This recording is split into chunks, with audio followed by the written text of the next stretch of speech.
Señoras y señores, muy buenos días, muy bienvenidos a esta sesión primera de los derechos humanos y muchísimas gracias por su asistencia. Pero quiero apresurarme a dar las gracias a la Universitat de València y muy en particular a la Facultad de Derecho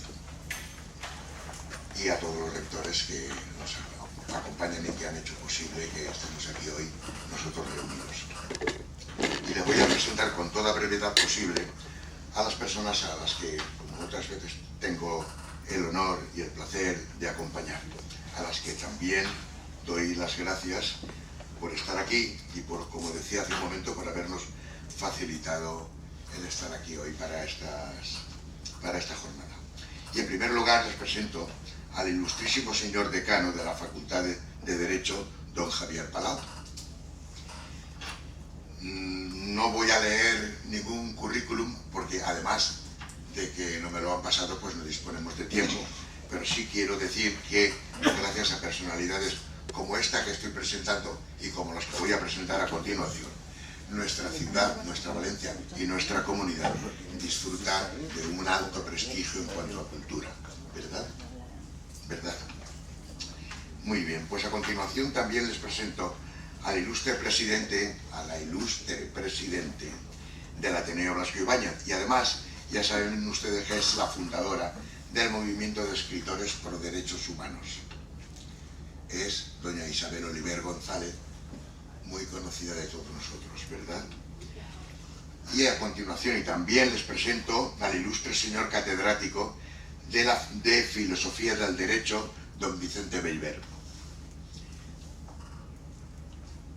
Como penúltimo les presento al señor director territorial de Presidencia de la Comunidad Valenciana, don Francisco Molina, que también ha tenido la gentileza de acompañarnos en este acto.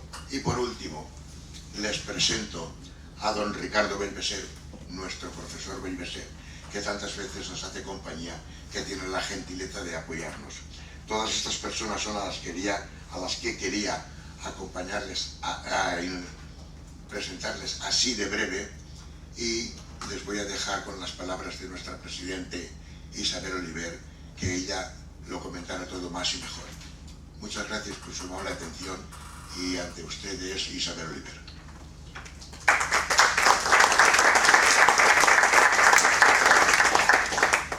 Ilustrísimo señor decano de la Facultad de Derecho, ilustrísimo señor director territorial de Presidencia, don Ricardo Bellveser, miembros del Ateneo Blasco Ibáñez y de su movimiento Escritores por Derechos Humanos, bienvenidos, buenos días, muchas gracias por estar aquí.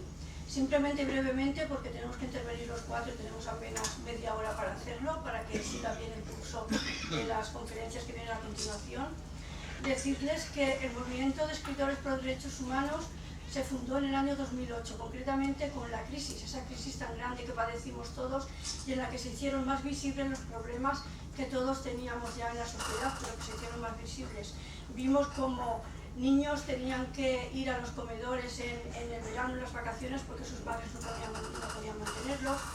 Vimos también como muchas personas se veían abocados a perder su ritmo de trabajo, perdían sus casas, con esa gran tragedia que tuvimos, muchísima gente no podía llegar a fin de mes, y todo eso agravado con los problemas que nos venían y que ya teníamos en cuanto a la prostitución, la corrupción, el matrimonio infantil en esos otros países donde sí está permitido y donde a la mujer se la trata como si fuera mucho menos que una cosa, la aberración y muchos problemas tan grandes como tiene la humanidad. Por lo tanto, pensamos que sería bueno que los escritores nos dejásemos de bajar un poco del bucle azulado en el que todos estamos instalados, escribiendo nuestros poemas y nuestras fantasías literarias, y que pusiésemos un poco de nuestra parte, un poco de nosotros, para convertirnos en la voz de aquel que no la tiene, en ser un poco el vehículo de expresión de todas aquellas personas que están sufriendo en la sociedad y que no tienen una voz en la que apoyarse. Así nació el movimiento de Escritores por Derechos Humanos, y tenemos que agradecer a la Universidad de Valencia, que desde el año 2011 nos ha abierto sus puertas para que desde esta tribuna, unas veces abajo en el salón de grados, hoy no puede ser porque está ocupado, y otras veces nos buscan un lugar donde poder hacerlo, vengamos aquí a la Facultad de Derecho a hablar de todo lo que hemos ido recopilando durante el año, y lo hacemos con palabras llanas, sencillas, del modo que aquellas personas que nos quieren transmitir aquello que quieren que expongamos lo harían en su momento. Este es un buen espacio para hacerlo, ya que estamos en la Facultad de Derecho y aquí hombres y mujeres del mañana se están formando. Otros años está esto lleno de alumnos, lo que pasa es que hoy hay una huelga y no han venido alumnos, pero bueno, esto principalmente también lo dirigimos a ellos para que sea una especie de acoplamiento con aquello que estudian en los libros de texto, que vean el ocurrir diario del día a día de la sociedad, y eso le va a servir para adquirir unos valores importantes que les lleven a ser el día de mañana los perfectos dirigentes de nuestra sociedad. Nada más, muchas gracias, bienvenidos a todos. Aquí hay muchos compañeros que han venido de fuera, concretamente han venido 29 personas de toda España, incluso ha venido un compañero desde Argentina, que le agradecemos mucho este gran esfuerzo que ha hecho para estar con nosotros. Muchísimas gracias a la universidad, muchísimas gracias a la Generalitat Valenciana, que también nos acoge siempre, que siempre está de nuestro lado. Muchísimas gracias a don Ricardo Berbeser, que es presidente de honor del Ateneo Blasco Ibáñez y es el encargado de tantas y tantos trabajos importantes como hace nuestro Ateneo y que le da brillantez y relevancia a los mismos. Gracias a todos pues, y les dejo con el señor Celestino Álvarez, que será quien continúe dando la palabra.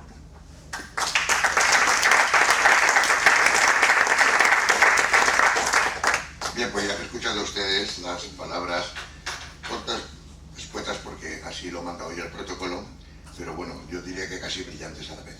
Bueno, pues a continuación les vamos a dejar a ustedes con las palabras de don Javier Palau, que como he dicho al principio, es el señor decano de la Facultad de Derecho. Con ustedes.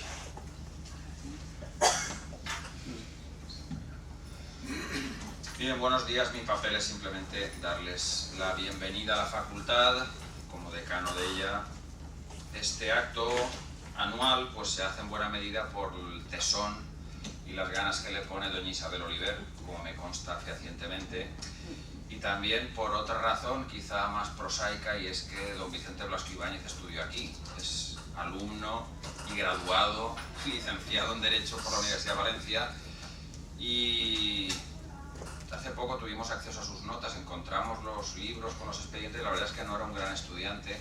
Él mismo en sus memorias lo ponía, que él a las aulas venía poco y él siempre dejaba alguna asignatura para septiembre, alguna que a veces eran dos, y prefería pues irse a la playa con su amigo Sorolla, mientras uno pintaba, el otro escribía, juntos luego hacían una paella y se la comían, en fin. Pero dándole vueltas a la nómina de ilustres hijos de esta facultad, pues nos encontramos con Azorín, nos encontramos con Juan Gil Albert, con Luis García Berlanga, con Manuel Vicent. El otro día en la ceremonia de graduación yo los iba desgranando y luego a la salida alguna pregunta dice, ¿pero esto es una facultad de Derecho? Y la respuesta es que sí. Digo, antiguamente la gente estudiaba Derecho pues de pan lucrando, que decimos, para ganarse el pan, pero sus verdaderas inquietudes eran literarias o poéticas, entonces tenemos un montón. Quizás son más famosos los artistas que los juristas, a veces lo decimos en plan de broma, pero es así. Y por tanto para nosotros pues es una actividad muy interesante, y hasta diría importante pues que un Ateneo como el Blasco Ibáñez y un grupo de escritores sobre derechos humanos pues se reúnen en la Facultad de Derecho, así que este año y el que viene y en fin, los que sea de menester. Yo además como profesor o como miembro del Instituto de Derechos Humanos de la Universidad de Valencia pues tenemos un pequeño foro de profesores en que hablamos de literatura, más que nada sobre literatura acerca de la violación de derechos humanos, pues las memorias de la viuda de Osip Mandelstam, comentamos el otro día.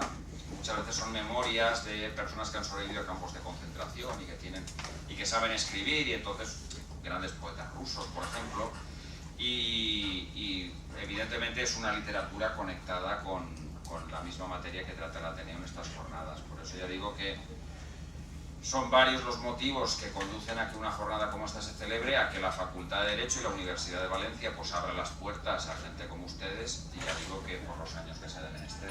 Y nada más, bienvenidos, que disfruten. Sí que les digo que de 12 y cuarto a 12 y media pueden seguir haciendo su actividad, pero nos vamos a reunir en lo que llamamos el punt de trobada de la explanada de fuera para unirnos a la declaración institucional en la lucha contra el cambio climático. Así que, porque hoy creo que también van a tratar cuestiones relacionadas con el día. Los alumnos están de huelga, efectivamente, aparte tenemos exámenes de final de convocatoria, con lo cual es un poco de lío. Pero en fin, algunos estarán y, bueno, pues con los que estemos nos uniremos al resto del planeta en esta lucha y, en fin, y seguiremos. Para ser un viernes no está mal. Muchas gracias, ya digo, y bienvenidos.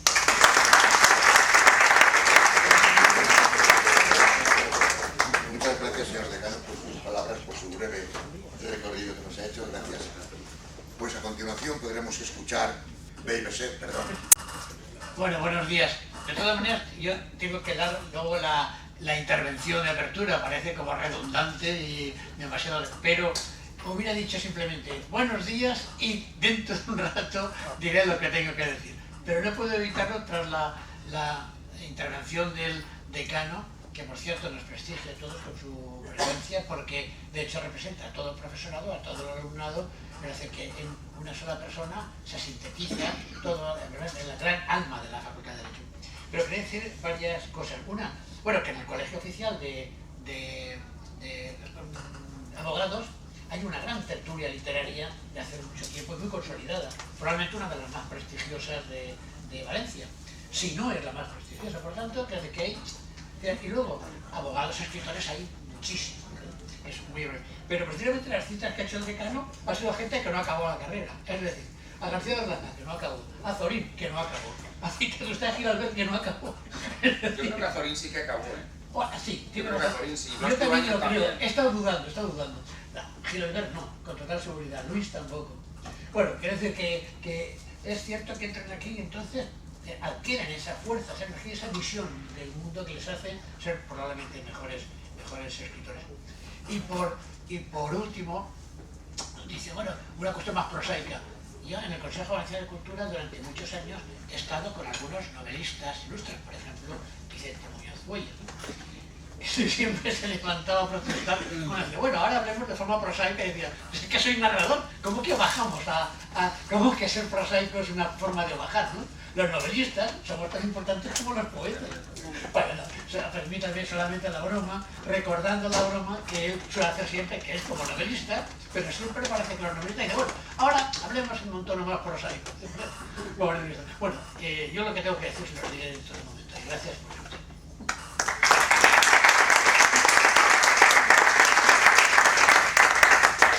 Gracias, profesor. Es verdad, como se ha comentado hace un momento, que hay muchos poetas, que hay muchos abogados, escritores, ¿no? Bueno, buena prueba de ello es la presidenta del Ateneo Republicano Blasco Ibáñez. Aquí la tenemos presente, una buena prueba. Por último, tendremos oportunidad de escuchar al ilustrísimo señor director territorial de Presidencia de la Comunidad Valenciana. Tenemos con nosotros a don Francisco Molina, con quien les dejo. Buenos días, muchísimas gracias, Celestino, profesor Palau, decano de la Facultad de Derecho, Isabel Oliver, presidenta del Ateneo, Blasco Ibáñez, y además fundadora de este magnífico movimiento, ¿no?, de escritores por los derechos humanos, Ricardo Elveser, ¿no?, siempre apoyando en las jornadas de pensamiento, porque creo que estamos en situaciones. Bauman decía que era líquido, yo creo que estamos en una sociedad vaporizada. Por lo tanto es peor aún, ¿no? En el tema ya hace falta espacios de pensamiento. Muchísimas gracias por invitar a la presidencia de la Generalitat, a la cual yo represento, y tantas veces podemos estar, Isabel, sabes que estamos, que estamos. Hablar de derechos humanos es hablar de la dignidad humana. Por lo tanto, derechos, dignidad humana.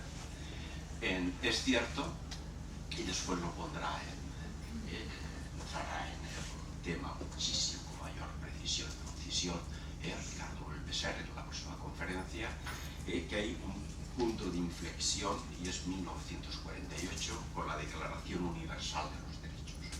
Ese es un punto de inflexión ocasión para hablar de los derechos y tras el Holocausto y las debacles de la Segunda Guerra Mundial, hablar de la dignidad. También es cierto de que hay unos precedentes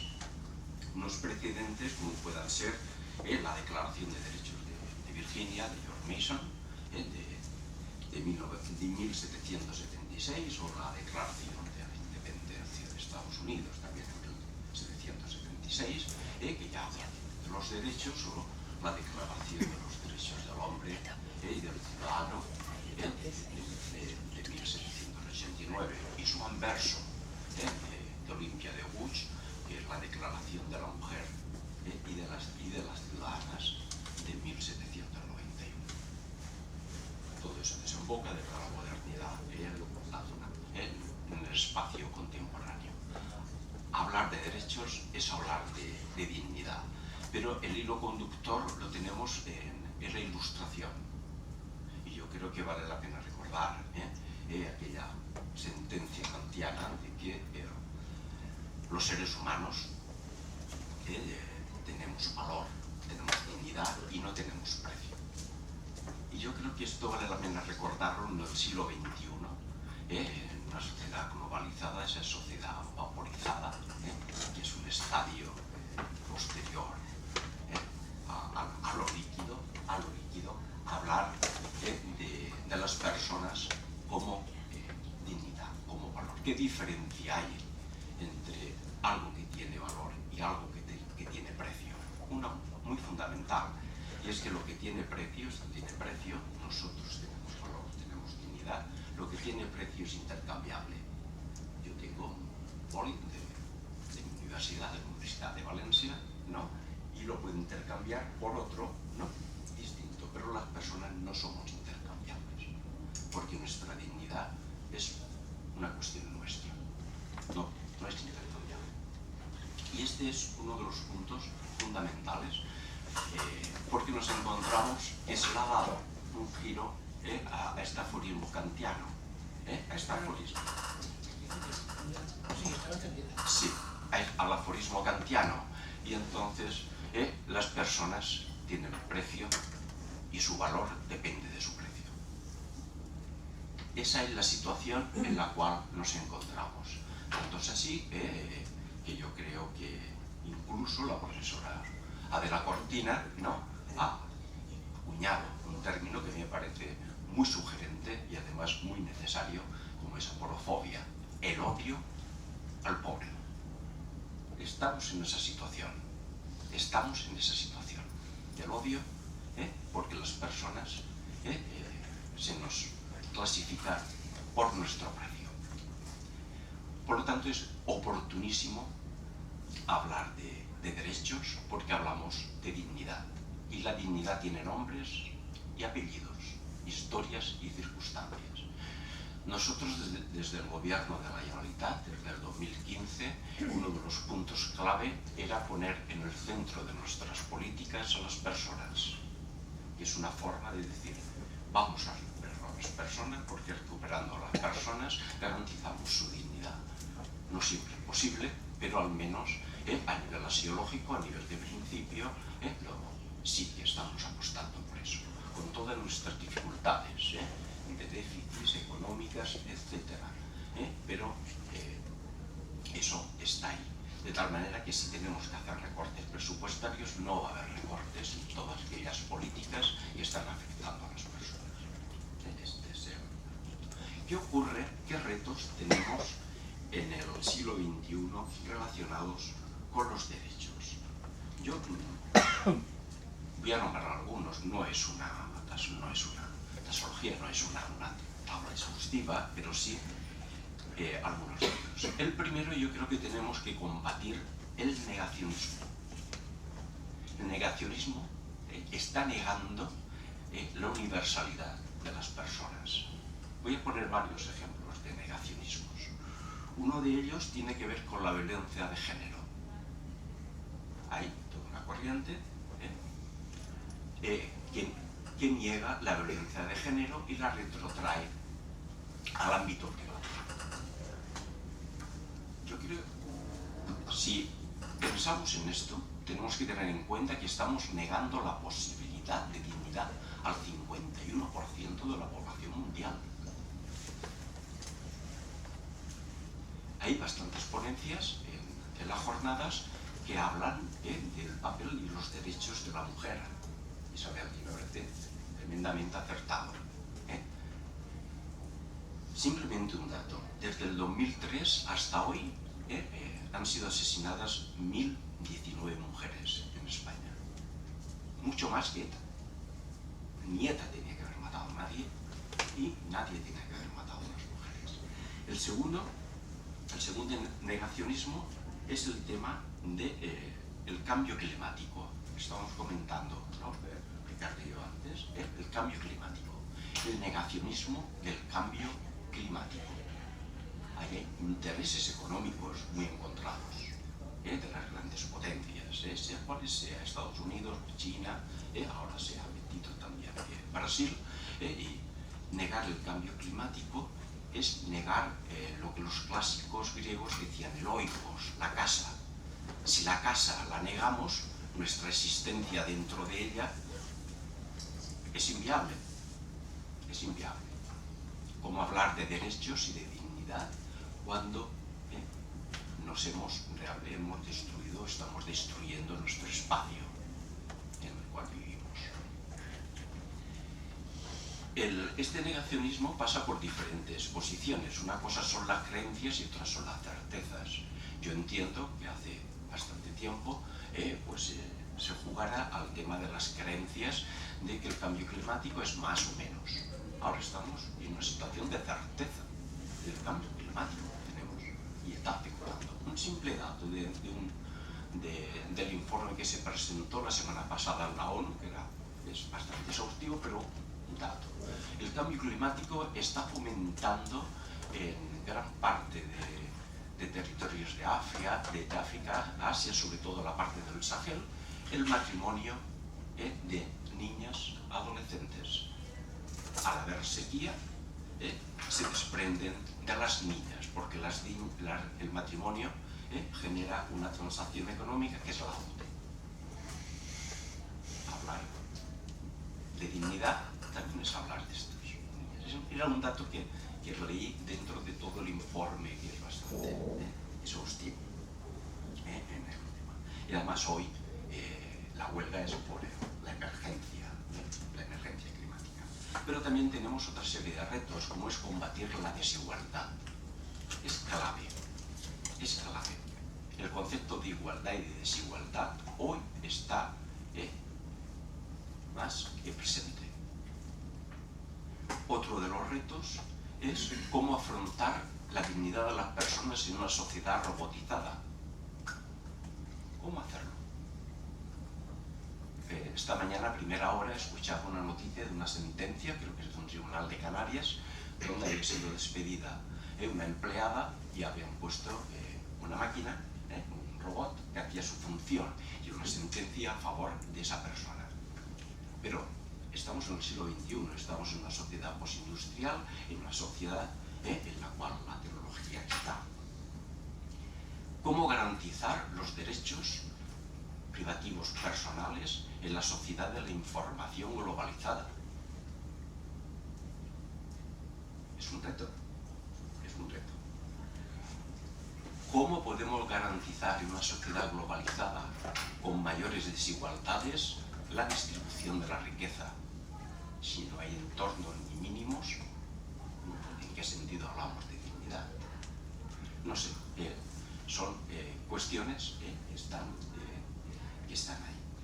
Yo simplemente era una reflexión en voz alta y de nuevo sí que quería agradecer al Ateneo Blas Ibáñez y a Isabel la invitación que nos realiza. Tantas veces hay cosas interesantes donde poder y foros interesantes. Les deseo unas buenas jornadas y como todas ellas serán publicadas, creo, ¿no? Y por lo tanto leídas y estarán ahí presentes. Muchísimas gracias.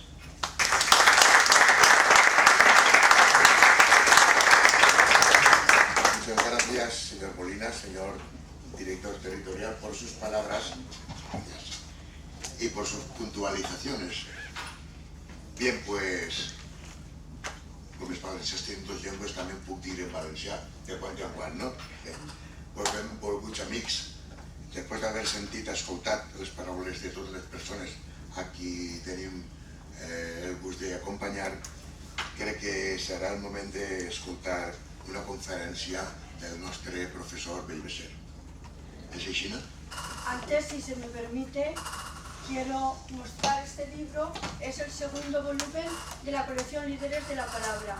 Aquí se recogen todas las conferencias que venimos dando desde el año 2008 y están aquí en la Facultad de Derecho como obra de consulta para los estudiantes.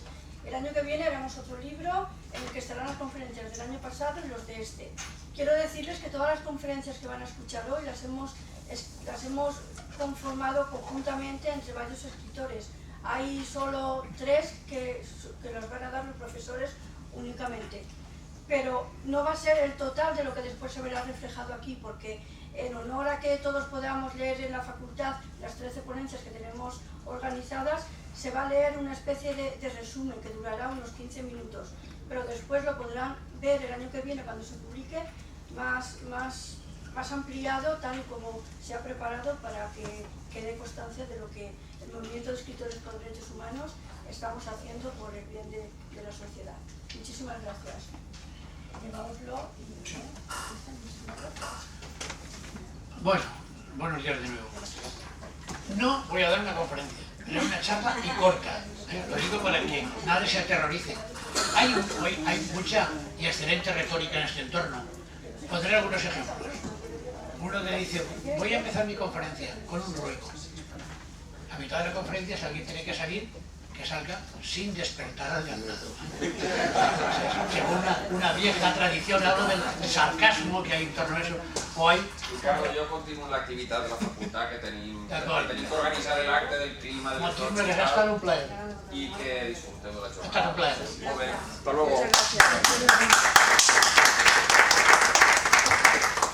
Bien, pues existe una larga tradición de anécdotas enjundiosas. Recuerdo otra, cosas que no debe hacer nunca el conferenciante. Les agradezco mucho que estén aquí hoy que hay juega el Madrid y el Barça. Y dicen, era hoy, entonces se le va a decir la sala.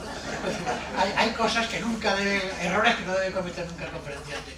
Yo no los comento porque no va a ser una conferencia. Será solamente la ponencia inaugural, una ponencia breve, pero sí quiero partir de una idea que es la idea campana o la idea paraguas que va a ocurrir en mi intervención.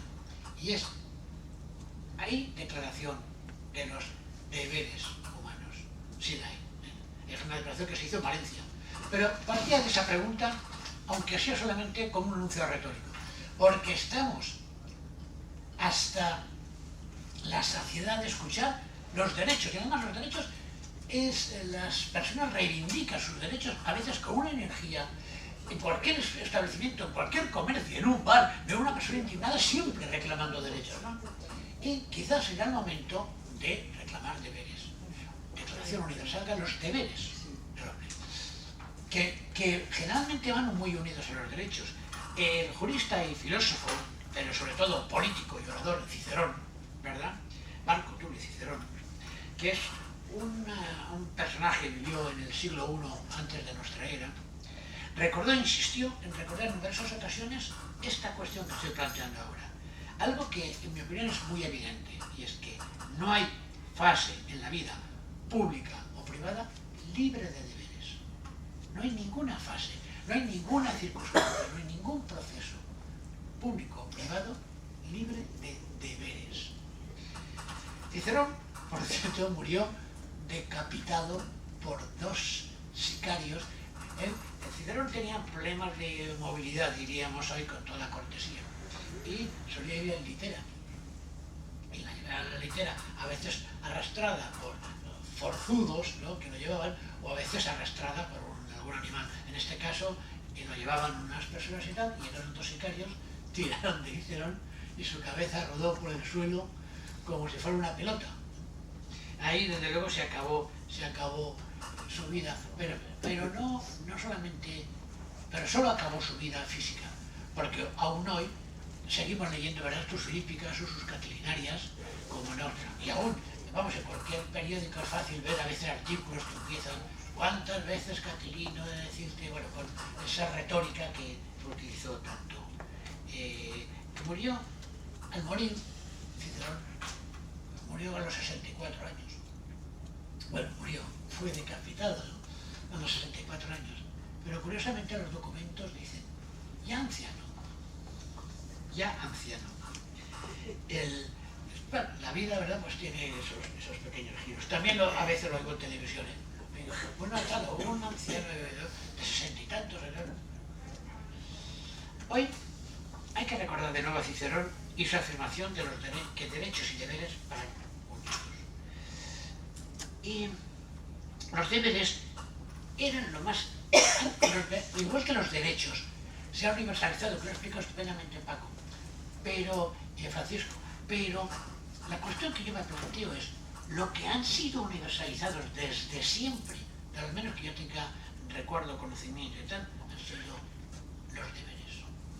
Los derechos, en efecto, son resultado de un flujo de pensamiento y no sé exactamente si debemos atribuirlos a la Ilustración, al llamado siglo de las luces, que fue un siglo con pocas luces, ¿no es cierto? Pero ahí tendríamos que abrir un debate que por cierto sería muy interesante, pero necesitaría al menos una botella de vino. Pero estamos hartos de escuchar las expresiones como cada uno debe cumplir con su deber. No se dice cada uno ha de cumplir con su derecho, ¿verdad? Se dice que cada uno debe cumplir con su deber, sea este cual sea. Cada uno debe cumplir con aquellas obligaciones que le vienen. Sin embargo, la Declaración Universal, que tiene máxima relevancia, la Declaración Universal de los Derechos Humanos. Empecemos porque esto no está claro, en 1948, como ustedes saben. Eso no está claro. ¿Declaración Universal de qué? Empezó siendo la Declaración Universal de los Derechos del Hombre. Luego no parecía eso muy agradable, entonces la Declaración Universal de los humanos, o algo así. Entonces se le buscó otra. Y ahora parece ser que existe el acuerdo en general, Declaración Universal de los Derechos Humanos, aunque no es satisfactorio, ni tan siquiera el título es satisfactorio. Se ha propuesto, el problema, como ustedes comprenderán muy bien, el nombre del título está en el inglés, el alemán, el chino y el español y tal, cómo usan los géneros, ¿verdad? Porque lo que se ha propuesto siempre es que fuera Declaración Universal de los Derechos de las Personas.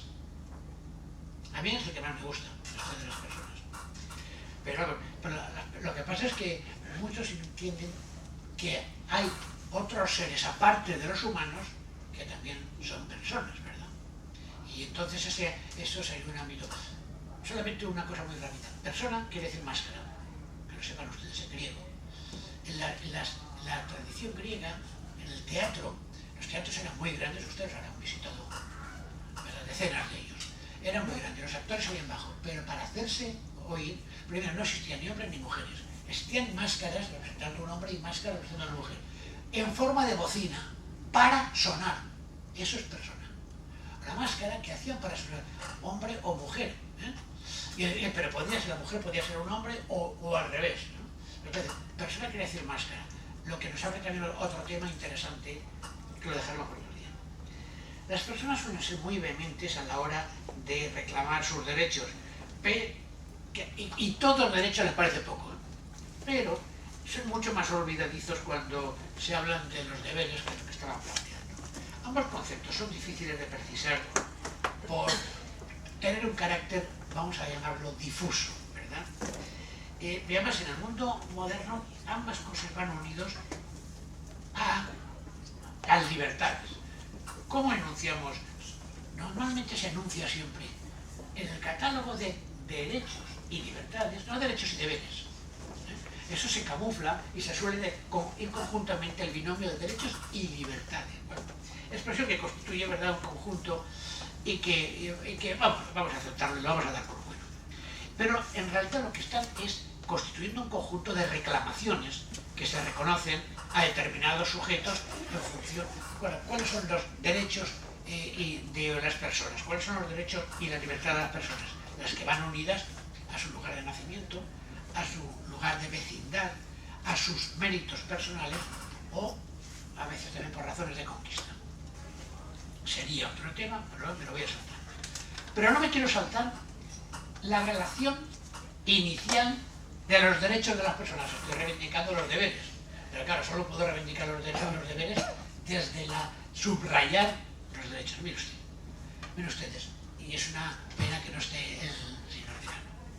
Derechos humanos son los derechos del varón, los derechos de la mujer, los derechos, Declaración Universal de Derechos, los derechos del niño, derechos de los hombres homosexuales, hoy convertidos en derechos LGTBI, por ser más amplio el concepto.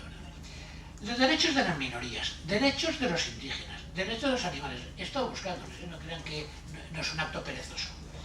Derechos de la tierra, derechos civiles, derechos políticos, derechos constitucionales, derechos de primera generación, derechos de segunda generación, derechos de la tercera generación ad libitum. Derechos difusos, derechos individuales, derechos colectivos, derechos de autodeterminación, derechos a decidir, derechos sociales, derechos económicos, derechos de los trabajadores, derechos de la propiedad, derechos de superficie, derechos de propiedad intelectual, derechos de patente, derechos de autor, derechos de denominación, derechos de los consumidores, derecho a la vida y a la integridad física y moral, derecho a la muerte digna. Estoy diciendo cosas que hay en declaraciones universales, no derechos que se me ocurran de repente, digo, bueno, voy a hacer un antojo, derecho de cuidar un loro. No, con lo que hay en declaraciones universales e incluso días al año donde se celebran estos, pero no creas que acabó, no, te he puesto el dedo para no perderlo. Derecho al aborto y a la salud sexual y reproductiva, derecho contra el matrimonio y a crear familia, derechos Miranda o de los detenidos, es decir, el derecho a guardar silencio o consultar a un abogado, ¿no? El llamado derecho Miranda. Derecho a un juicio justo, derecho a la defensa, derecho a la legítima defensa o defensa propia, derecho a poseer armas, derecho de rebelión y de resistencia a la opresión, derecho al honor, derecho a la intimidad, derecho a la inviolabilidad del domicilio, derecho a la inviolabilidad de las comunicaciones, derecho a la identidad. No hace falta que bostecen, porque es que es enorme la relación de derechos. ¿Ustedes han visto una relación de deberes? Es como si estuviéramos en un mundo asombroso e infantil, principalmente un mundo infantil, ¿verdad? Derecho al olvido, derecho a la identidad, derecho a no ser discriminado, derecho a igualdad ante la ley, derecho a la discriminación positiva, que esto es el colmo, discriminación positiva es un pleonasmo, ¿verdad? Es que eso no puede ser. Bueno. Derecho al libre pensamiento y derecho a la libertad de expresión, derecho a practicar, predicar y propagar cualquier religión. Eso es un derecho, Bueno, que incluye los derechos a la apostasía, a la conversión, a no practicar ninguna religión, derecho al voto, derecho de reunión, derecho de manifestación, derecho de petición, derecho de participación política, derecho de asociación, de sindicación, de huelga, de trabajo, de libre contratación, a la información, derecho a la educación, a la salud, al medio ambiente, derecho al agua, derecho a la alimentación, derecho a la vivienda, derecho a la sobrecarta, Espero ya cuando se publique, si no le dan mucha jaqueca a Isabel, nos podemos poner todos los que yo he detectado.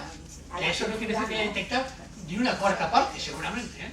Insisto, aquí existe, ¿no saben ustedes que existe el derecho a la blasfemia? El derecho legislado, derecho a la apostasía, bueno, derecho a la emigración, en fin. A mí me parece que todo se podría resumir con un solo derecho, pero aquí hay muchos abogados que me lo podrán corregir. Yo lo llamaría derecho natural, ¿verdad? Hay cosas que son de puro derecho a vivir, derecho a comer, llamémoslo derecho natural y nos ahorramos todo eso, bueno, porque es que luego está el derecho objetivo, el derecho subjetivo. Bueno.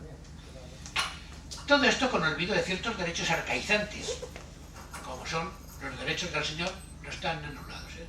Las prerrogativas del derecho o los derechos feudales, es decir, las rentas feudales, los usages, el derecho de pernada, etc. Todas esas cosas no están abolidas. Se han abolido por la cuestión de costumbre, pero los usages están vivos. Los derechos, por ejemplo, el rey, los derechos del rey o las prerrogativas regias, la iura regalia, eso está vivo y activo. Por cierto, estas son cosas el conde de Romanones afirmaba, lo he leído hace muy poco. No sé cómo será el siglo XXI, no sé qué pasará el siglo XXI, solo sé una cosa, que no habrá monarquías. Solo hay una cosa, estoy seguro, que no habrá monarquías. No hace falta que les diga que en Europa está lleno de monarquías y que los países más importantes son monarquías. Yo voy con frecuencia a Hispanoamérica y cuando digo las monarquías siempre se extrañan y yo les suelo decir, dígame usted está viviendo en Bolivia, ¿usted qué país querría ser? No quieren ser yanquis, ninguno. Entonces digo, ¿ustedes qué país querrían ser? Nosotros queremos ser europeos.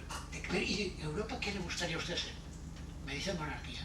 Querrían ser suecos, querrían ser ingleses, querrían ser holandeses, no querrían ser italianos o griegos o malteses.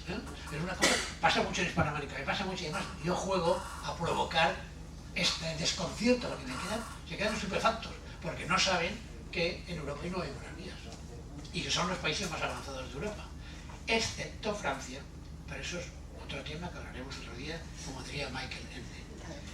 Ciertamente que todos estos derechos con innecesaria frecuencia le son arrebatados al respetable. Don Miguel de Cervantes lo recuerda.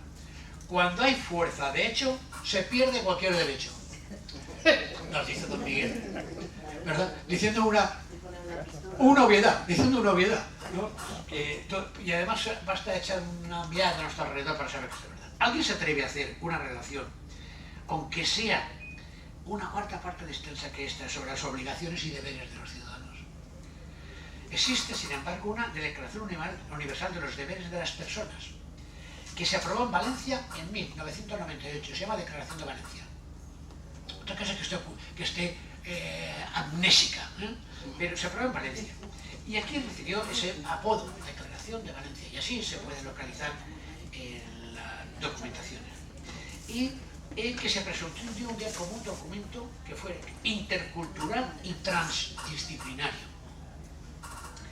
Sierra Nevada hizo definir en sentido estricto la voz derechos, que voy a contarles de cómo definir, porque se nos parecía líquido la expresión derechos. Entra al diccionario, vean por ahí que no sea Wikipedia, claro, y verán lo difícil que es precisar eso. Bueno, los deberes son mucho más complicados. La idea de deber va muy unida a la idea de responsabilidad. ¿Qué he dicho? Hay responsabilidad en el siglo XXI. Y en consecuencia lleva implícito un compromiso de conducta. Hay un interesante trasfondo moral de comportamiento con los demás, sean personas físicas, sean personas jurídicas o sea administración general. La abogada, periodista y escritora española Concepción Arenal recordaba, entre otras singularidades, por haber sido la primera visitadora de prisiones, mujer, de España, señaló en uno de sus escritos: el deber, en su esencia, es eterno e inmutable. Consiste siempre en realizar la justicia como se comprende y hacer cuanto fuere dado para comprenderla bien. Nadie puede obligar a más y ninguno cumple con menos. Es difícil decirlo con mayor precisión que lo que hizo la señora, la primera directora general de prisiones, que no es un gran análisis.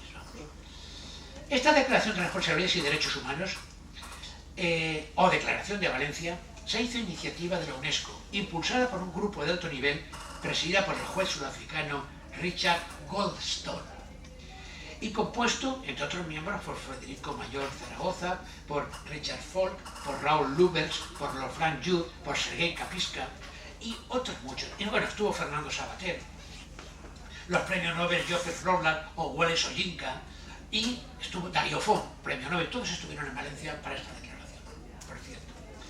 Se hizo con el apoyo de la Oficina del Alto Comisionado para los Derechos Humanos, con ocasión de, y se hizo esta declaración de los deberes de las personas con motivo del 50 centenario de la aprobación de la declaración, porque lo he dicho antes, en el año 98. O sea, hacía 50 años que existió una declaración de los derechos. El preámbulo, estoy acabando, el preámbulo expresa la preocupación de los firmantes. Dice, comillas, por el hecho de que 50 años después de la adopción de la Declaración Universal de los Derechos Humanos y la subsiguiente adopción de otros instrumentos de derechos humanos, las graves violaciones de los derechos humanos y de las libertades fundamentales y su desprecio continúan ultrajando la conciencia de la humanidad. Por lo que mostraba, claro, su voluntad de expresar los deberes y las responsabilidades que se unidas a los derechos. acabaré haciendo una relación de cuál fue la esencia. Voy a dar los titulares, es largo, serán 20 o 25. ¿Cuáles son los deberes humanos? El deber y la responsabilidad de la protección de la vida y a lograr la supervivencia tanto de las generaciones actuales como de las futuras. 2. Tal como lo ordenaron, ¿verdad?, nuestros intelectuales precedentes. 2. Obligación y responsabilidad de promover la seguridad productiva y la cultura de la paz. 2. Obligaciones. Estamos hablando de obligaciones, no olviden eso. No estamos hablando de derechos. La obligación de promover el desarme en interés de la paz. La obligación de intervenir para impedir graves violaciones de los derechos humanos. Por tanto, la obligación de intervenir para impedir graves violaciones no solamente exige el cumplimiento de la Declaración Universal de los Derechos, sino que se exige un compromiso con los derechos e impedir que estos sean violados, transgredidos. Eso es una obligación. La obligación y la responsabilidad de respetar el derecho humanitario internacional en tiempos de conflictos armados. Nada menos. El deber y la responsabilidad de la ayuda humanitaria y la intervención. No sé si pensaban en barcos con migrantes o pensaban en personas hambrientas o en niños, no sé en qué pensaban. Pero habla de que es una obligación la ayuda humanitaria y la ayuda a la intervención. No son derechos, estamos hablando de obligaciones. Estamos mirando la realidad desde otro lado, desde la otra orilla. Es el mismo río, claro que sí, ¿eh? Ya lo he explicado, creo que con suficiente claridad. Pero estamos en la orilla. 7. La obligación y la responsabilidad de proteger y promover un medio ambiente seguro, estable y sano. No me hagan reír, ¿verdad? Es decir, un medio ambiente seguro, pero además la obligación de promoverlo. Un medio ambiente seguro, estable y sano. Bueno, nosotros tenemos una constitución, la PEPA, ¿verdad? Nuestra constitución anterior, que dice los españoles son buenos y benéficos. La tinta lo aguanta todo. Bueno, 8. La obligación y la responsabilidad de promover un orden internacional equitativo. Es una obligación. El deber de aliviar la deuda usurera. ¿Se refiere a los desahucios? ¿Se refiere a los bancos? Se refiere, bueno, sí, cuando dice el deber de aliviar la deuda usurera. 10. El deber y la responsabilidad de promover un desarrollo científico y tecnológico seguro, responsable y equitativo. Los deberes y responsabilidades de las corporaciones públicas y del sector privado. El deber y la responsabilidad de impedir y castigar el crimen internacional organizado. El crimen internacional organizado se hace alusión a algún régimen político o algo así. No, podría hacerlo, ¿verdad? Podríamos interpretarlo. 13. Y no 13. 13. La obligación y la responsabilidad de erradicar la corrupción y establecer una sociedad ética. La obligación que tenemos los ciudadanos de rechazar, erradicar la corrupción y establecer una sociedad ética. Sin comentarios. 14. El deber y la responsabilidad de conseguir una participación significativa en los asuntos públicos. La obligación y la responsabilidad de respetar y asegurar la libertad de opinión, de expresión y de los medios de comunicación. Tenemos la obligación de que se respeten, de hacerlo respetar. Deberes y responsabilidades referentes a las tecnologías de la información y de las comunicaciones. La obligación de respetar y asegurar las libertades de reunión y de asociación. La responsabilidad de respetar y asegurar la libertad de religión, creencias y conciencia. El deber de respetar y asegurar la integridad física de las personas. El deber de respetar, la responsabilidad va unido siempre, de respetar y asegurar el derecho de la libertad personal. La obligación de prohibir e impedir la esclavitud. Esto sería un buen tema. ¿A qué llamamos esclavitud en el siglo XXI? ¿Verdad? También podríamos abrir otro tema.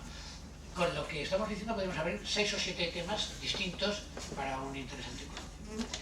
El deber, la responsabilidad, me ahorro de personalidad para no hacerlo largo, de respetar y asegurar la ausencia de tortura, de tratos o castigos crueles, inhumanos o degradantes. El deber de erradicar las desapariciones forzosas, la obligación de respetar que el trato igual en la no discriminación, el deber de respetar y asegurar la igualdad, de asegurar la igualdad racial y religiosa, la igualdad de sexo y de género, la igualdad de las personas discapacitadas, de proteger los derechos de las minorías, de promover los derechos de los pueblos indígenas, de promover los derechos de los niños, el bienestar de los ancianos, el trabajo justamente remunerado.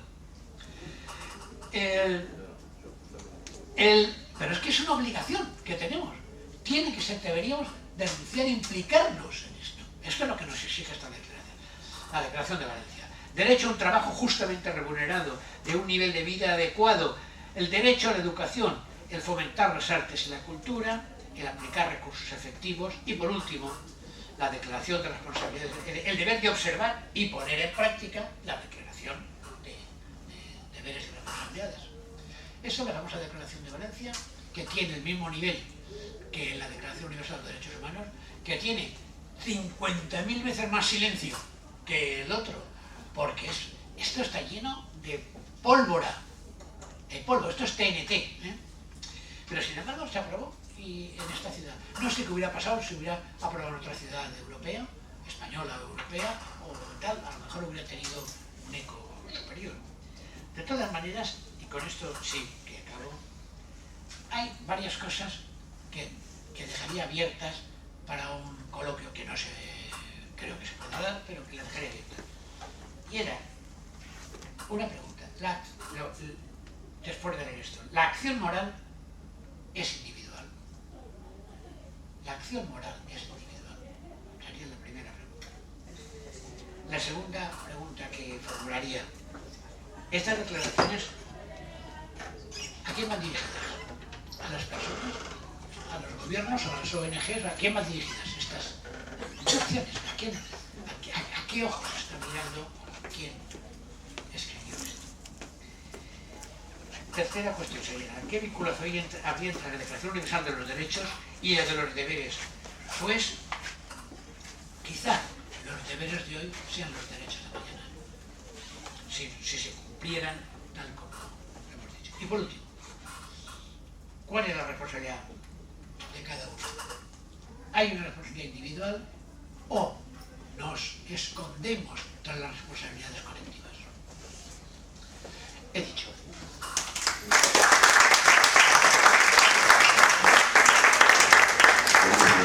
De presentar a nuestra profesora Sajardo, que es la que a continuación podremos escuchar en la ponencia que tiene sobre los derechos humanos. Con ustedes, así de breve lo hago, doña Antonia Sajardo. Buenos días a todos. Bueno, yo voy a cambiar de tercio porque yo soy economista y entonces pues nada, yo me dedico a la economía y voy a presentar un nuevo modelo económico muy vinculado con los derechos humanos. ¿Me oyen todos, verdad? Que es la economía del bien común. Y en concreto este año, porque otros años me he dedicado a ir poco a poco desgranando y explorando este modelo económico, voy a centrarme en el bienestar del empleado. Cómo la economía del bien común colabora, contribuye para que las empresas sean empresas de personas. Es una gran paradoja que en la actualidad a las personas en las empresas se nos llame recursos humanos. Cuando yo estudié economía, ha llovido ya, lo primero que se dijo, la economía es una ciencia que trata de resolver cómo los seres humanos satisfacen sus necesidades y la economía está al servicio del ser humano. Entonces, cuando ves estas paradojas, donde somos meros medios de este sistema, pues uno dice, bueno, y cuando te das cuenta que se está generando modelos económicos alternativos, como este, que es la economía del bien común, que es súper reciente, pues exploras y dices, ostras, pues parece ser que se pueden hacer las cosas de otra manera. Pues vamos a ella. A mí me gusta siempre comenzar con una frase, economía al servicio de las personas, y con una cita.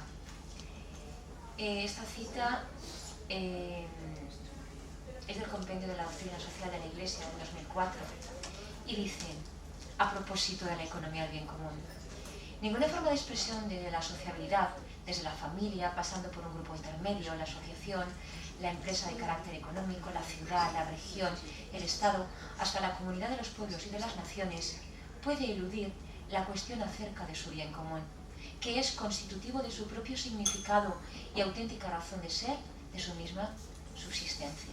Sobre esa cita vamos a hablar de economía del bien común. Muy brevemente, porque como vamos siempre mal de tiempo, ¿verdad, Isabel? Yo voy a resumir un montón. Pero por lo menos que tengan todos ustedes una visión muy general de lo que significa esto, por si alguna vez quieren tirar del hilo de esto. ¿Cuál era el objetivo? Y es el objetivo de mi ponencia: analizar el modelo económico alternativo de la economía del bien común y cómo contribuye a reforzar los derechos humanos, en concreto el bienestar de los empleados de las empresas del bien común. Y por objetivos voy a hablar muy rápidamente de la fundamentación analítica, voy a hablar del derecho al trabajo y cómo las empresas del bien común lo incorporan ya, como si dijéramos, en su ADN. Y por último voy a hablarles de la economía del bien común y cómo, a través de su balance, todos estos parámetros que permiten considerar al ser humano dentro de la propia empresa están establecidos. Y paso para esto. ¿Qué es la economía del bien común? Fundamentación analítica. Es un sistema económico alternativo a la economía dominante, que ya sabéis que tenemos economía capitalista, maximización del beneficio, minimización del coste, eficiencia, son los parámetros que se rigen, ¿no? Este modelo económico surgió de una organización internacional, de una serie de empresas que tienen una serie de buenas prácticas, sobre todo apuntando por el tema de la sostenibilidad. Me ha llamado mucho la atención que cuando Ricardo hablaba de las obligaciones de las personas, una de ellas era la sostenibilidad, procurar que nuestras generaciones y las futuras tengan un medio de vida. Eso es sostenibilidad, ya se hablaba. Y la economía del común parte de ver que hay un conflicto existente entre lo que realmente se hace en economía y lo que los seres humanos son y desearían. Porque se observa, como ya he dicho al principio, que la economía no está al servicio de las personas. Y la economía del bien común pone al ser humano en su objeto de funcionamiento económico. Y como objetivo intermedio a las propias relaciones entre las personas, que son las que crean. Ay, madre mía, si es que esto está mal, se ha saltado un montón de cosas. Bueno. Dicho esto, hay una serie de cosas que no sé, que han desaparecido. Yo les contaba que la economía del bien común, el valor fundamental es la dignidad humana, que los principios sobre los que se basa son la solidaridad, la equidad distributiva, la autoayuda, la cooperación, la colaboración empresarial y entre las personas. Bueno, pues todo eso se los contaba. Digamos que es un modelo donde los valores están por delante de toda actividad humana y la actividad humana no se concibe sin esos valores. Y esta era la segunda parte. Hay un error, no sé, un bucle ahí, pero bueno. Entonces yo esto lo vinculaba con que el artículo 23 de la Declaración Universal de Derechos Humanos cita explícitamente que toda persona tiene derecho al trabajo, a la libre elección de su trabajo, en condiciones equitativas, satisfactorias y a la protección contra el desempleo, y que toda persona tiene derecho a no estar discriminada a igual salario, es decir, por igual trabajo. Todo eso lo incorpora la economía del bien común. Y en concreto sus empresas. La economía del bien común en la actualidad es un modelo teórico, pero practicado por empresas. Es decir, hemos pasado de teorizar a estar ya. Hay un montón de empresas, incluso aquí en Valencia, que siguen los principios y los parámetros del bien común. El creador fue Christian Felber. Es un economista, bueno, tiene varias carreras, pero es un economista también, austriaco, que empezó con este modelo, fijaros, en el año 2009. Esto está en ciernes. Entonces, no hay una consolidación plena del modelo porque es que es muy incipiente. Lo que sí que es cierto es que en la Universidad de Valencia se creó en el año 2017 la Cátedra de Economía del Bien Común para fomentar el estudio de la economía del bien común, de la cual yo tengo el honor de participar como grupo de investigación. ¿Qué podemos hablar de las empresas del bien común? Bueno, pues que la finalidad de toda empresa no es maximizar el beneficio, sino crear beneficio para aportar al bien común. Y dicen un montón de parámetros de lo que significa eso, pero por ejemplo, el balance financiero para estas empresas es secundario. Por supuesto que uno tiene que tener un balance financiero, porque tiene que ver los ingresos y los gastos, porque os digo una cosa, el mercado discrimina y tienes que ser eficiente para mantenerte. Otra cosa es lo que hagas tú con el resultado de lo que obtienes, y eso es lo importante, el resultado de lo que obtienes. Las inversiones, si tienen una plusvalía social o ecológica, van a ser primadas. si solamente se prima el tema financiero, se van a dejar de lado, se van a conceder créditos, préstamos a esas empresas que apuesten por esa triple cuenta de resultados, balance financiero, balance económico, balance social, en fin. Y todas aquellas aplicaciones que realicen las empresas que no sean, que crezcan al bien común, se pueden considerar hasta ilegales. Es decir, el autoenriquecimiento es ilegal. Un ejemplo muy curioso. En una empresa del bien común, la persona que más gana no puede ganar más de 20 veces más que la que menos gana. Es decir, hay una distribución ya entre los distintos estamentos de la empresa. Ahora podemos coger cualquier ejecutivo de Estados Unidos y compararlo con la persona media de su país. Y pueden ganar hasta 300 veces más. Entonces, por eso, hace 2 años, el último informe del Banco Mundial decía el 1% de la población tiene el 47% de la riqueza. Es que de facto se ve, ¿no? Bueno, ¿qué más? ¿Cuál es la clave para saber o para cómo funcionan las empresas del bien común? Lo que se llama el balance del bien común. El balance del bien común es una matriz donde, voy a ponerla, y así, aquí está, una matriz que tiene en las filas los valores en los que se basa la economía del bien común.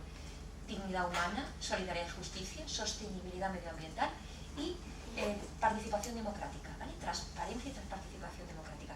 Es en el eje, digamos en la parte de las columnas.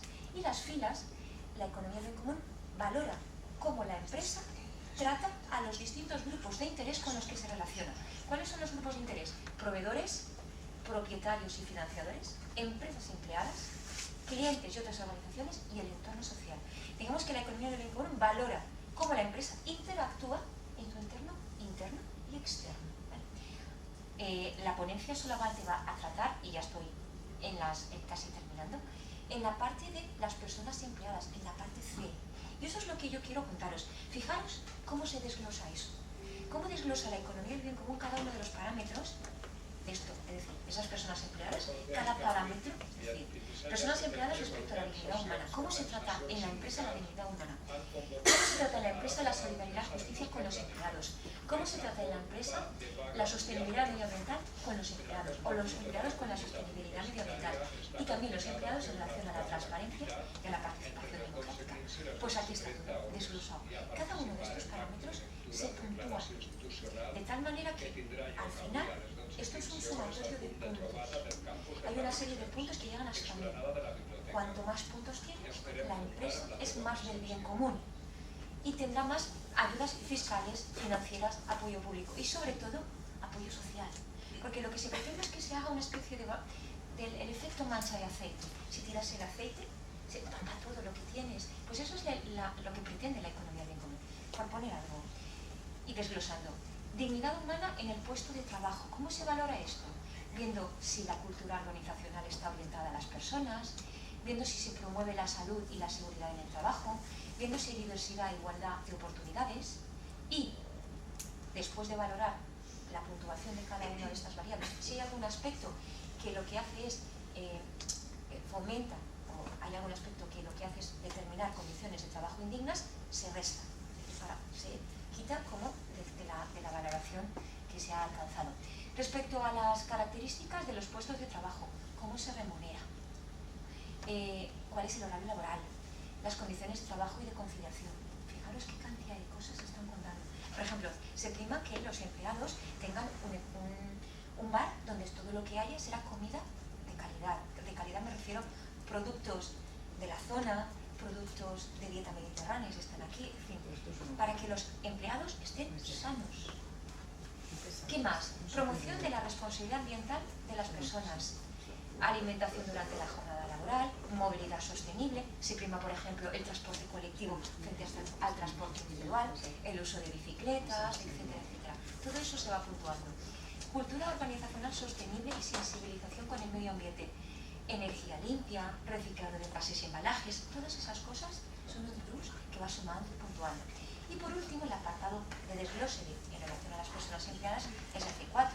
Transparencia y participación democrática interna. ¿Hay transparencia en relación a los empleados? ¿Todo el mundo sabe lo que cobra? ¿Hay legitimación de la dirección para hacer determinadas actuaciones? ¿Participación de las empleadas, de los empleados en la toma de decisiones? ¿A modo de empresas autogestionarias? Bueno, pues el sumatorio de todo esto determina unos puntos que luego suman para llegar a un balance final del bien común. ¿Qué quiero yo enfatizar con esto? Quiero enfatizar el aspecto de cómo la economía del bien común, este modelo económico alternativo, tiene en su ADN insertado el primar el bienestar del empleado. Porque solamente cuando se cuida al empleado, la empresa se hace fuerte. A mí me horroriza pensar que los empleados son ajenos a la empresa. Los empleados son las personas que trabajan por la empresa. Para la empresa, pero también por la empresa. Entonces, cuando se valora no solo el salario económico, sino también el salario emocional, esa empresa debe primar. Porque no es lo mismo llegar un lunes a trabajar, qué asco, como llegar, hola, ¿qué tal? Buenos días. Es que es distinto. Y máximo en sociedades que tenemos tan estresadas, donde la OMS ha decretado que la epidemia silenciosa del siglo XXI va a ser el estrés y sobre todo el tema laboral, con todo lo que eso repercute en el ámbito físico, mental y emocional. Bueno, ya no digo más. Yo creo que ha habido un boceto súper rápido de este modelo económico en el apartado de las personas empleadas. Ha sido un placer estar aquí con todos vosotros, muchos os conozco y a los que no, pues bienvenidos. Gracias.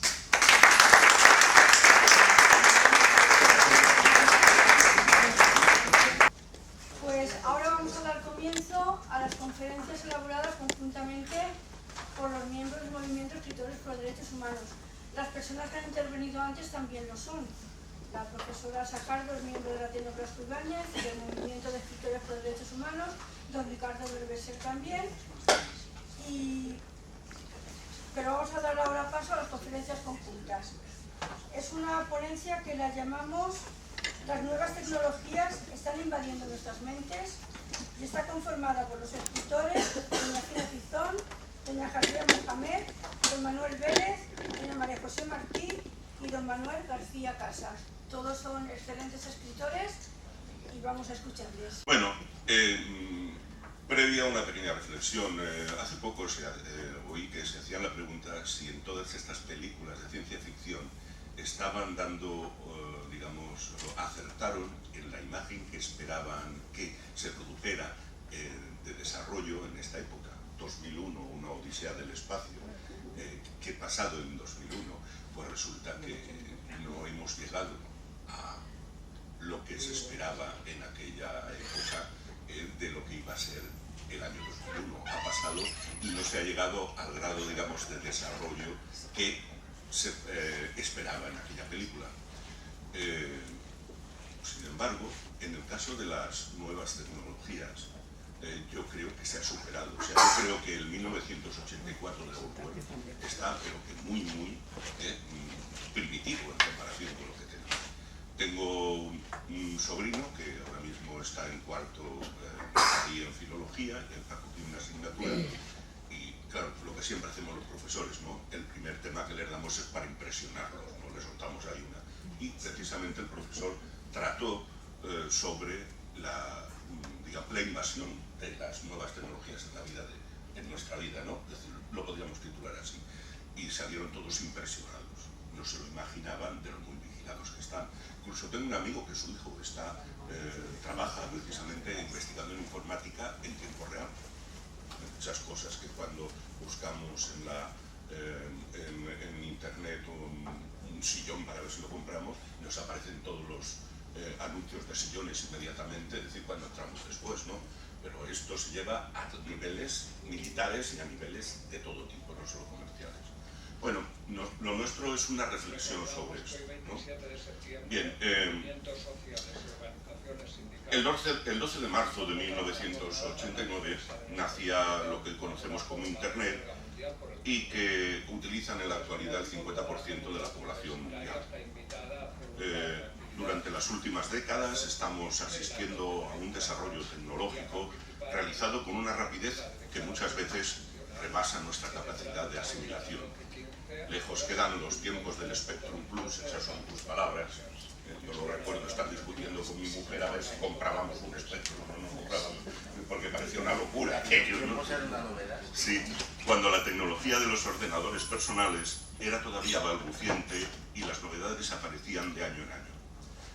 Las preocupaciones en esa época y las expectativas eran muy diferentes a las actuales. existía ilusión por las nuevas posibilidades de la tecnología que llevarían a una interconexión de todo y de todos. El futuro será maravilloso. Las TIC, tecnologías de la información y de la comunicación, han abierto muchas puertas, han mejorado nuestro nivel de vida, eso es evidente, han construido puentes que nos permiten intercomunicarnos a nivel mundial. Como herramienta de promoción han facilitado nuestro trabajo y producido grandes avances en el ámbito de la medicina, la ciencia, la educación, etc. Pero como todas las cosas manifiestan aspectos negativos agravados por su papel preponderante en el mundo actual. Es decir, estamos ante una moneda que tiene su cara y su cruz. Y ahí está. Entre estos aspectos negativos resulta imprescindible señalar los grandes peligros que acechan a los diferentes grupos sociales, a niños, jóvenes y adultos. Los más jóvenes son carne de cañón para desalmados sin principios, para chantajistas y otros vocablos de complicada digestión. Según estadísticas, el rey de los peligros en Internet es el ciberbullying. Pero hay muchos más peligros, desde la explotación sexual hasta los videojuegos, la suplantación de identidades, la extorsión sexual, el aislamiento social, las películas con alto contenido de violencia, el acceso a material sexual extremo. Sin embargo, no es mal de jóvenes solamente, pues la manipulación de la opinión pública y privada a través de las TIC es ya uno de los frutos evidentes.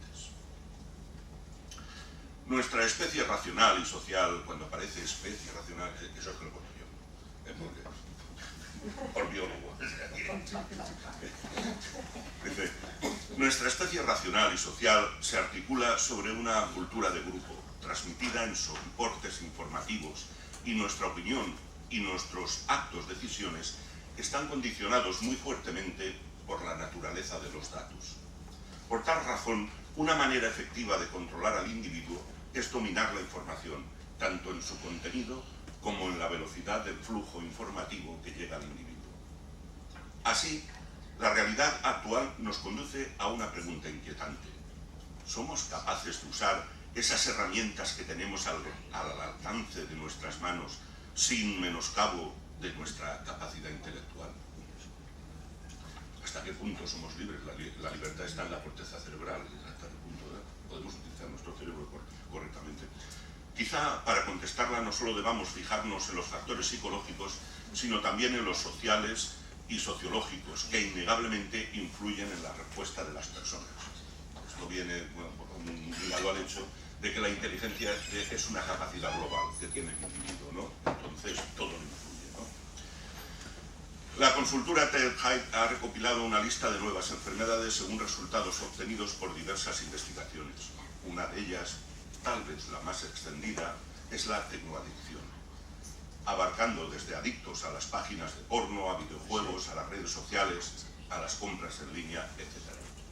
Carl Sagan, ya en los años 80 del pasado siglo, reclamaba una organización mundial de científicos cuya finalidad ética velase por el buen uso de la ciencia y la tecnología. Sagan advertía, la única protección contra un mal uso peligroso de la tecnología suele ser el debate más abierto y vigoroso. ¿Dónde se encuentra ese debate?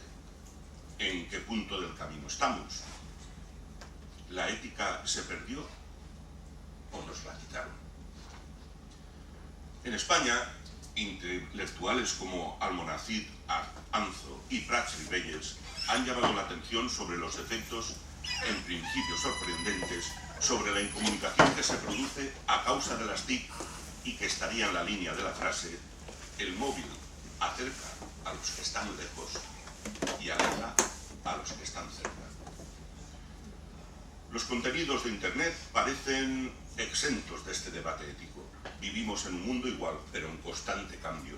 Nosotros seguimos siendo personas, pero ahora estamos gobernados por la tecnología, incluso en nuestra vida privada.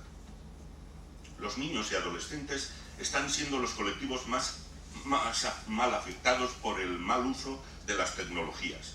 Las adicciones conllevan a conductas repetitivas que buscan esa recompensa o chute de dopamina que producen en los circuitos cerebrales ese tipo de juegos. Los jóvenes acaban sintiendo fatiga mental, duermen mal, pierden capacidad de memoria y de atención. lo que desemboca en fracaso escolar o, en el mejor de los casos, en una reducción del rendimiento académico. Se vuelven irritables, necesitan el sobreestímulo constante del premio. Estas nuevas enfermedades se asocian con ansiedad, hiperactividad y aislamiento social. El ciberacoso es otro grave problema a considerar. Jóvenes acosados por sus propios compañeros de colegio reciben mensajes amenazantes o injuriosos en sus móviles. Son puestos en evidencia mediante chats o fotografías que les comprometen.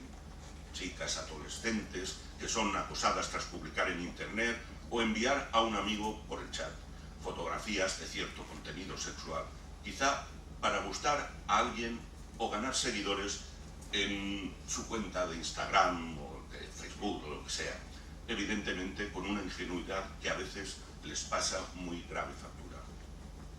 Otros términos nuevos para referirse a enfermedades producidas por las nuevas tecnologías de la información son la tecnoansiedad o tecnofobia, temor, malestar ante estas tecnologías, el tecnofating, fatiga mental, la nomofobia, el síndrome FOMO, que es la sensación de perderse algo que está sucediendo, no tendré ya, me habrán enviado algo, etcétera, ¿no? El efecto Google, que como todo está, buscas en Google lo que sea, pues ya no ejercita la memoria, es decir, cosas así, ¿no? Bien, ¿qué hablar del hombre controlado? Cada sociedad informa a su conveniencia a sus integrantes. Las constituciones, los 10 mandamientos, la Carta de los Derechos Humanos, el Corán, la Biblia, son cuerpos de información de los grupos sociales. Las costumbres de no comer carne en Cuaresma, de no comer cerdo, ni marisco, ni sangre, son costumbres transmitidas mediante la información y que condiciona el comportamiento de los individuos. Es necesario aleccionar a los individuos del grupo, pues el sistema no subsiste sin un mínimo orden, pero es ahí donde la información se transforma en una herramienta de doble cara. Las tecnologías son soportes de información a mayores velocidades y para mayores cantidades. Constan de hardware y software, de aparatos materiales y programas para manejar la información.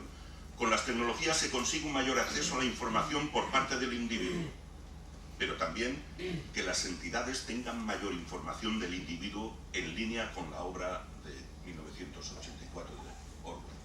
Es decir, nos dan mucho y nos cogen mucho. Bien, hay suficiente información personalizada como para controlarnos. Existe vigilancia en tiempo real de los recorridos de los usuarios con fines comerciales y políticos, e incluso de los mensajes que se envían por la red a través de programas de lucha antiterrorista. Lo saben todo. O sea, lo que nos puede salvar es que seamos tan poco importantes como para que no quieran destruirnos, porque si nos quieren destruir, todo está ahí escrito. Y además cuando le das a aceptar, dices, bueno, si ya lo saben todo, ¿por qué no les voy a dar a aceptar? Y ya lo saben. El futuro inmediato aboca al 5G, cuya clave está en que su infraestructura es diferente a la tradicional de Internet, basada en el protocolo TCP/IP, que era el sistema diseñado en los 80 para impedir la intromisión de las empresas de entonces, las operadoras de telefonía. El 5G es una red de vigilancia mucho más densa y rápida, permite un pleno control de todos. Quizás el 5G, más que un avance técnico, es una necesidad creada para la explotación de datos. ¿Persigue el 5G el bien común o el control absoluto y mucho más detallado de todo lo que pasa en el espacio en el que opera? La manipulación del individuo partiendo del uso de la información ha existido siempre. Siempre. Ahora los medios de comunicación son más potentes y veloces. El individuo recibe y consume más información que antes y por tal razón existe en el mismo campo de batalla unas armas más poderosas. Siempre estamos invadidos por unas normas, que las puedes llamar como sea, Constitución, los 10 mandamientos, etc. Es decir, eso siempre es así porque como animales sociales nos pasa eso. Ahora, cuestión es que ahora las armas que se utilizan son, pues, quizá mucho más sutiles, mucho más rápidas, y estamos mucho más informados que nunca. Pero esa información se intenta dirigir si no se está dirigiendo ya. Bueno, la manipulación existe. Consideremos algunos casos al respecto. Primero, el manejo del WhatsApp, que es como tener a alguien al lado leyendo lo que piensas. Es decir, que ahí lo que ponemos, eso lo puede ver todo el mundo. 2. Internet se ha convertido en una herramienta de manipulación de masas que está creando un modelo económico propio en el que afloran los datos para la manipulación de personas. Es decir, hoy el gran negocio son los datos, no es otra cosa. El individuo recibe informaciones no contrastadas, algunas de las cuales, las denominadas fake news, son noticias intencionadamente falsas, y ello nos conduce a otra cuestión. No exactamente la calidad del mensaje, sino su perversidad. Es decir, es perverso el mensaje que nos quieren dar. Si no hay control sobre el contenido, este puede ser mentira, y lo que es peor, parte de una estrategia para un fin que puede ser perverso. La mentira se considera en determinados círculos como un arma. 3. Facebook es un medio de intercomunicación poderoso en el que no predomina como debería ser la innovación tecnológica, sino el mercadeo de manipulaciones mercantiles y políticas, además de la explotación abusiva de trabajadores y usuarios en aras de un beneficio económico mayor. Es decir, es el capitalismo metido dentro de una red social. 4. El objetivo del uso empresarial y político de las tecnologías no es crear adictos, sino extraer datos, lo que estábamos diciendo, el negocio de los datos. Las instituciones de gobierno en Estados Unidos, como el Pentágono o la CIA, comenzaron potenciando Internet con el propósito de vigilar a las personas que les interesaban. La semilla de la vigilancia forma parte del concepto de creación de la red, pero los excesos de hoy en día obligan a tomar medidas incluso desde fuentes gubernamentales. Es decir, llega un momento que de ese monstruo que se ha creado necesitan protegerse hasta los mismos que lo han creado. Bueno, esto lleva a unas conclusiones que, como siempre, pues no sé, sirven para mucho, pero estamos ante una reflexión que hemos hecho entre todos. Conclusiones: a nivel individual somos los responsables únicos para enfrentarnos a ese nuevo desafío, decidir qué hacer y cómo actuar. Las tecnologías no van a liberar a nuestro cerebro de tomar decisiones sobre la vida. Nuestra inteligencia, nuestra voluntad y la capacidad de decisión serán las armas con las que tendremos que luchar. A nivel social es necesario legislar adecuadamente. Ahora mismo hay una regulación europea sobre protección de datos que es la más estricta del mundo, aunque no se puede aplicar. Si bien es el camino adecuado. La manipulación del individuo a partir del uso de la información ha existido siempre. Las TIC no han invadido nuestras mentes porque ya estaban invadidas. Simplemente son armas de una nueva generación que se están utilizando en la eterna batalla por el adecuado control de nuestras mentes. Y con esto y un bizcocho